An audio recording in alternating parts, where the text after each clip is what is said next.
Bueno, en lo que nos habíamos quedado ayer era ya nada más lo de las semirreacciones de abajo. No sé si las alcanzan a ver. Ahí básicamente nos está representando que... Ay, de un momento, no sé qué le moví. Ay, ay, ay, ay. Bueno, son las dos semirreacciones de que se está oxidando y se está reduciendo. La de arriba, la del zinc, es la que se está oxidando. No sé si están viendo que se pierden, perdón, dos electrones y por eso se ponen en donde van los resultados. Y el cobre va a ganar los dos electrones que por eso se ponen en los reactivos. Y pues ya en base a hacer como una especie de suma de las dos semirreacciones, pues vamos a cancelar lo que son los dos electrones y va a quedar como la que está en la derecha. Y lo que vemos ahí es pues su voltaje, que les había mencionado que era aproximadamente de 1.10, parecido a lo de los pilas AA. Y bueno, aquí tenemos una representación esquemática de las celdas. Esta más que nada se utiliza para no tener que representarlo. Mira, ¿puedes regresar tantito, Pepe Chuy, por fin? En el último dibujo básicamente está representando eso. Por ejemplo, si en algún problema nos dictan que tengamos que representarlo de alguna manera para no tener que hacer todo ese dibujito, para así darle para el de adelante, se representa de esta manera. Ahí está la flechita inicial que dice un límite de fase metal, la solución ánodo. El ánodo siempre va a ir al inicio, siempre se pone primero, es de ley.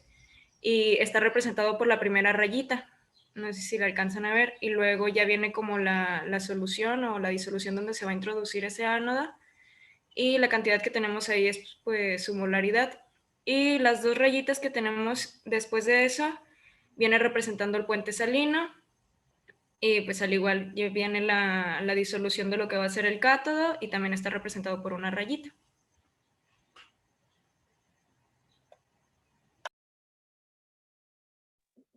Y ahora vamos a hablar sobre los potenciales de electrodo. Cuando hablamos cuando hablamos de métodos electroanalíticos, podemos definir que estos se miden mediante una corriente de celda electroquímica a una potencia fija. El potencial de una celda, mientras la intensidad de corriente está fija a algún valor constante a cero. El potencial de celda se relaciona directamente con las actividades de los reactivos y los productos en la reacción de la celda e indirectamente con las concentraciones molares. Y cuando se ponen en contacto dos soluciones de electrolitos de diferente composición, se forma un potencial a través de una interfase. Y este potencial de unión proviene de la desigualdad de distribución de los cationes y aniones en la superficie de contacto y debido a sus diferencias en las velocidades en las que se difunden las diferentes especies.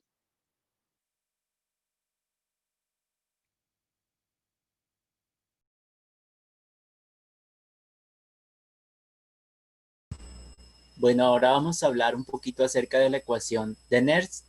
Como ya vimos, como nos decía Melanie, hay distintos potenciales de celda. Nosotros, como en el curso pasado de Química Analítica 2, veíamos que podemos encontrar tablas de potencial de electrodo que nos indican el voltaje que debe de tener una celda electroquímica para que una reacción se pueda llevar a cabo en condiciones estándar. Pues bien, la ecuación de Nernst es una relación matemática entre el potencial de una celda y la concentración de reactivos y productos de una reacción redox cuando ésta se realiza en condiciones no estándar. Esta ecuación pues se llama así por el químico alemán Walter Hermann Nernst, quien la dedujo por primera vez. Y bueno, ahí en la diapositiva podemos observar la fórmula que nos va a permitir encontrar esta ecuación.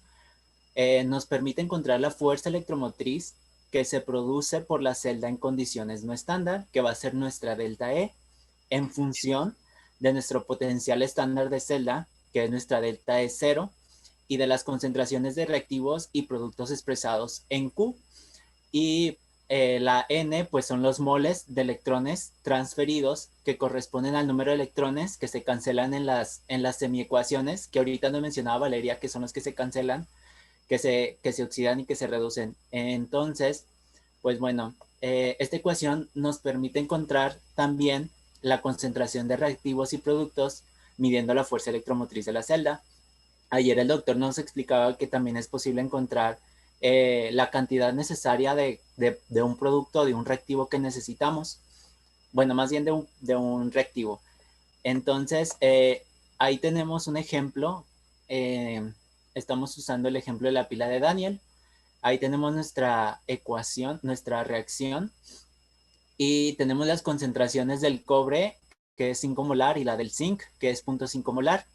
Entonces, lo único que vamos a hacer, pues va a ser obviamente sustituir los datos y podemos observar que las operaciones nos resultan en 1.16 volts. Esa es nuestra delta E. Entonces, estamos comparando que el 1.16 volts es mayor al 1.10 volts que tenemos en condiciones estándar, por lo que nuestra delta E es mayor que nuestra delta E0. Y pues nos indica que este resultado nos indica que en estas concentraciones de cobre y de zinc, la fuerza motriz de la reacción es mayor que en condiciones estándar. También es importante pues mencionar que como ya habíamos visto en el curso pasado de analítica, podemos llegar a la misma conclusión utilizando el principio de Le Chatelier. Y pues bueno, vamos a darle a la siguiente, por favor. Es muy importante tener en cuenta estos principios, ya que las pilas actuales pues se basan en la electroquímica puramente. Ahí tenemos las partes de lo que es una pila Energizer. Y pues vemos que las pilas son elementos secos o alcalinos que pueden ser distintos en algunos aspectos, más sin embargo pueden tener los componentes básicos en la mayoría de ellas. Un recipiente, un cátodo, un separador, ánodo, electrodos y un electrolito. La siguiente, por favor. Y bueno, ahora vamos a hablar acerca de las pilas de combustible. ¿Qué son las pilas de combustible? Pues son dispositivos electroquímicos que convierten la energía química de las reacciones de oxidación de un combustible y reducción de un oxidante en energía eléctrica y calor. Los elementos básicos son un ánodo, un cátodo y un electrolito. Esta pila se conoce comúnmente como pila de hidrógeno, pero pues hay más variantes que vamos a ver un poquito más adelante. La reacción, ahí se muestra la reacción del ánodo y del cátodo, que podemos ver que utiliza hidrógeno y oxígeno. ¿Cómo va a suceder aquí una reacción electroquímica? Pues bueno, esta pila de combustible necesita de dos fundamentos básicos. Primero que nada, la electroquímica. Vamos a tener en nuestro sistema una entrada de hidrógeno y una entrada de oxígeno. El hidrógeno es el elemento que nos va a permitir generar energía eléctrica a partir de los electrones que son transferidos hacia el oxígeno. Entonces, el oxígeno va a reaccionar con el hidrógeno para poder formar agua. Y esa agua va a ser como un desecho de esta celda, de esta pila. Y para obtener estos elementos como el hidrógeno y el oxígeno, podemos hacer uso de otro sistema que también pues me parece que que se va a exponer, que es la electrólisis. Y entonces la electrólisis nos va a permitir separar el agua en estos dos compuestos que son el hidrógeno y el oxígeno y van a entrar a la pila de combustible separados y vamos a obtener un desecho que sería el agua. Ahí en la imagen podemos ver cómo se representa los electrones, el elemento del hidrógeno entra y sus electrones son los que producen una corriente y esto produce pues energía eléctrica que también puede ser almacenada y el oxígeno entra por otro lado y al momento de entrar pues reacciona con el hidrógeno para formar agua. ¿Le das a la siguiente, por favor? Bueno, bueno. Como todo proceso, pues tiene sus pros y sus contras, ¿no? Entonces, algunas características favorables que tienen este tipo de pilas, Principalmente es que tiene una alta eficacia energética, ya que como no tienen limitaciones termodinámicas, esto hace que la energía que ellos producen pueda ser mayor y de más alto rango. También producen menos contaminantes, ya que son procesos electroquímicos y no por combustión. Esto hace que sus emisiones sean menores y no sean más silenciosas. También al ser como que módulos pequeños, permiten que se puedan acoplar uno con el otro para que se pueda alcanzar un voltaje deseado, ya que pues, cada pila tiene su voltaje establecido, pero puedes llegar a apilarlas una con el otro para tener un mayor voltaje al que tú puedes recurrir, como la imagen que podemos ver abajo. Una de las grandes desventajas es de que pues se emplean materiales muy costosos, que es como la plata y el platino, ya que al ser metales muy costosos, pues la producción va a ser muy pequeña. Por eso es los tipos de módulos que son y que se puedan acoplar. Entonces, al ser módulos más pequeños y de más alto costo, la dificultad para ingresar el hidrógeno a este tipo de celdas es más difícil, lo que es otra de las grandes desventajas que tienen este tipo de pilas. Y bueno, aquí tenemos algunos tipos de pilas de combustible. Y en la primerita, en la que tenemos en la tabla, pues es la pila de combustible alcalina, o como la tenemos ahí, AFC, que pues sería Alkaline Fuel Cell, si mi inglés no es muy malo. Y pues esta es una de las pilas más conocidas. Como podemos ver, sus usos son para transportes espaciales. De hecho, esta fue la pila que logró que nos fuéramos a la Luna. Bueno, los que se fueron, nosotros no. Y como nos mencionó Aguatsi, esta consume hidrógeno y oxígeno y produce agua, calor y electricidad. Después tenemos la PEM, que es Polymer Electrolyte Membrane, si no estoy mal. Esta usa un electrolito, usa como polímero un electrolito sólido, como lo menciona su nombre, y electrodos porosos de carbono que contienen platino como catalizador. Además necesitan hidrógeno y oxígeno, al igual que la pasada, para trabajar a temperaturas bajas. Y además son ligeras. Su principal uso se presenta en el sector de transporte. Después tenemos las pilas de metanol directo. Estas se utilizan más para lo que vienen siendo sistemas portátiles, como vienen siendo ordenadores o teléfonos. Y bueno, también tenemos las que son las MCFC, que esas son Molten Carbonate Fuel Cells. Estas usan una sal de carbonato fundido inmovilizada en una matriz porosa. Esto lo usan como un electrolito. Además están usando estas actualmente en instalaciones de producción de energía medianas o grandes, y además tienen una alta eficiencia. Y gracias a esto pues pueden trabajar a temperaturas muy altas, aproximadamente como creo que entre 500 y 700 grados Celsius. Y pues las últimas que tenemos son las SOFC. Estas usan como electrolito un componente cerámico duro y no poroso. Y pues este tipo de pilas pueden operar también a temperaturas todavía más altas, creo que están entre 1000 grados Celsius, por lo que las hace apropiadas para poder usarlas en sistemas estáticos, tales como centrales de generación de energía. Y pues si alcanzan a ver la imagen, es la que nos había mencionado Watsi más o menos, solo que pues aquí se está mencionando para cada una de las pilas. Creo que la única que no está es la DMFC, la de metanol.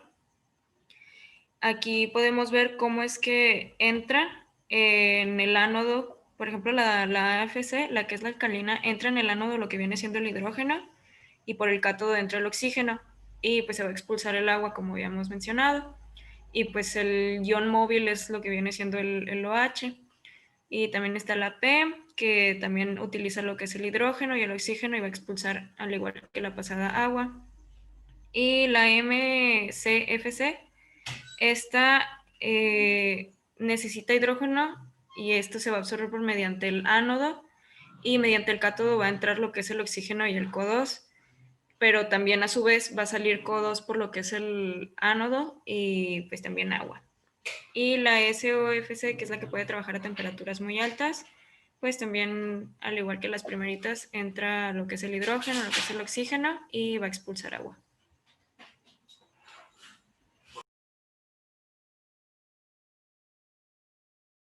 Y ya sería todo de nuestra parte. Muchas gracias.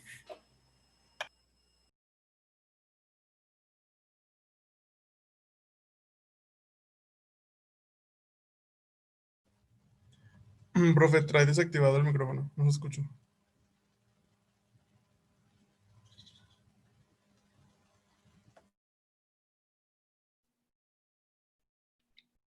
Dos, tres, cuatro. Son 5 participantes, ¿verdad?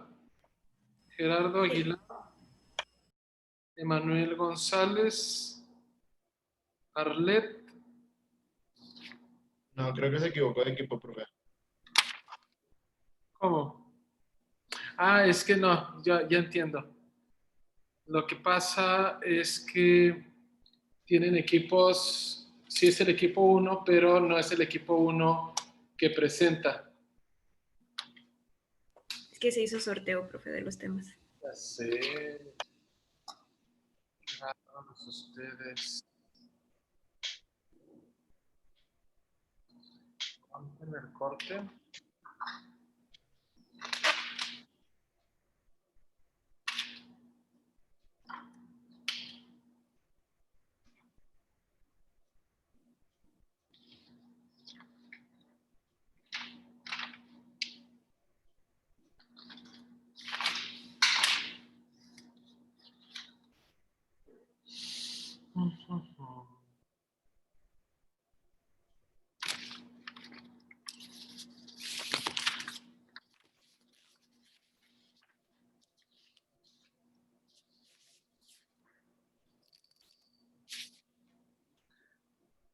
Ok, es el equipo 3, ¿no? Andrea Chávez, Valeria, José de Jesús Martínez, Yes. Aguatsi y Melanie Guadalupe. Sí. ¿Sí?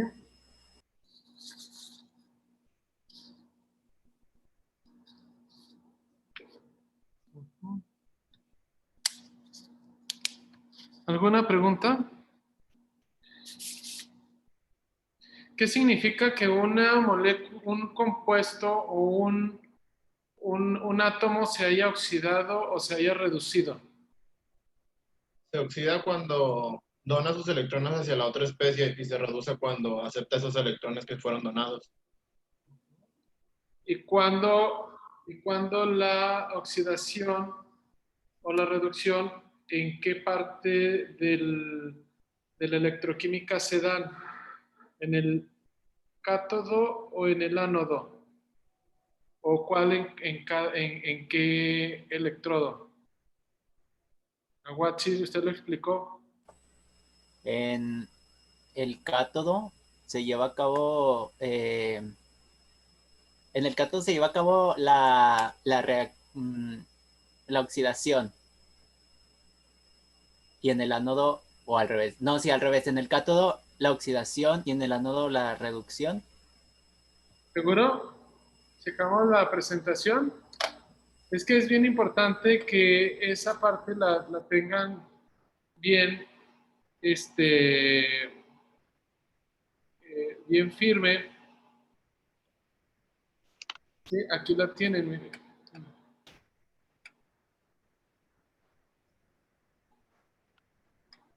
A ver. Ponga esta, mire, la 3. La diapositiva 3. Ajá. Si se fijan, el cobre pasa de un estado que en estado 0, ¿cómo está el cobre? ¿Oxidado o reducido? Oxidado. ¿Sí? A ver, otra vez, Jesús, ¿qué significa reducir y oxidar? Oxidar cuando dona los electrones hacia la otra especie y reducir cuando acepta esos electrones donados por la especie. El concepto de estabilidad electrónica o estabilidad atómica la da cuando están completos sus electrones en la última capa. Entonces, cuando está completo en su última capa, su estado de actividad es ¿Cero? cero. Cero porque está completo. ¿Por qué cuando ponemos sal en nuestra mano no nos da toques? Porque porque su estado es completo. Lo vamos a ver cuando revisemos lo de resonancia magnética. Con resonancia magnética lo que manejamos es que al hablar de resonancia nos transporta a algo que da ruido, pero que tiene que ver con una cuestión cíclica. Entonces la resonancia es esa nube, por llamarlo así, esa nube magnética que se genera por la vuelta de los spin, ¿sí? De los electrones en su spin. Sin embargo, cuando encontramos el elemento en su condición elemental, es como nos lo encontramos en la superficie de la Tierra. Si tenemos, por ejemplo, vamos a pensar que mi pluma es de hierro, pues no da toques ni nada, está en su estado elemental. En el momento en que yo lo pongo a hacer una reacción electrolítica, entonces ese hierro se va a oxidar. En el momento en que se oxida, ¿sí? En el momento que se oxida, tiene la capacidad de perder electrones, que es lo mismo que le está pasando al cobre aquí. El cobre, ¿sí? Al hacer una reacción con la plata o al hacer una combinación electrolítica, el cobre pasa del estado fundamental o del estado estable a un estado de ionización, el que se represente con una carga de +2 significa que él se quedó con 2 electrones disponibles o 2 electrones en su última capa no apareados, mientras que la plata fue lo contrario, estaba en su estado iónico y se pudo reducir. Aquí el concepto de reducir no es que se hizo más pequeño, o sea, el concepto de reducir es que se completó su aspecto electrónico y entonces ahora es estable, ahora es un elemento. De hecho, cuando lo vemos en la electroquímica, cuando vemos sulfato de cobre y le ponemos electricidad, automáticamente, por ejemplo, sulfato de plata, perdón. La plata automáticamente metemos cobre, ¿sí? Metemos cobre a la cuestión electrolítica y toda la plata, literalmente que estaba en solución, ¿sí? Primero estaba en polvo, en su estado fundamental. Lo ponemos en agua y la plata se ioniza, pero no la podemos ver. En el momento en que metemos cobre, ¿sí? Metemos el cobre, la plata se pega al cobre, ¿sí? Al electrodo correspondiente, se pega y hagan de cuenta que como si fueran pelitos plateados. La pregunta es, ¿de dónde salieron esos pelitos? Bueno, no es que hayan salido de la nada. Lo que pasa es que estaban en su estado iónico y en esa condición están disociados. Pero cuando pasan a su estado elemental, lo que ocurre es que se hacen visibles, se precipitan y necesitan estar adheridos a una superficie que les brinde la suficiente energía para completar sus electrones.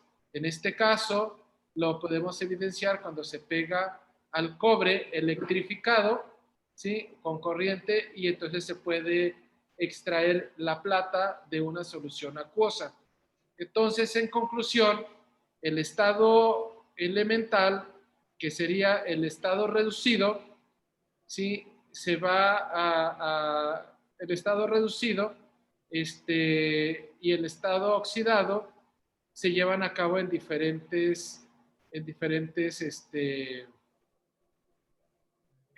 electrodos. ¿En dónde dijimos entonces que se queda el cobre en estado reducido?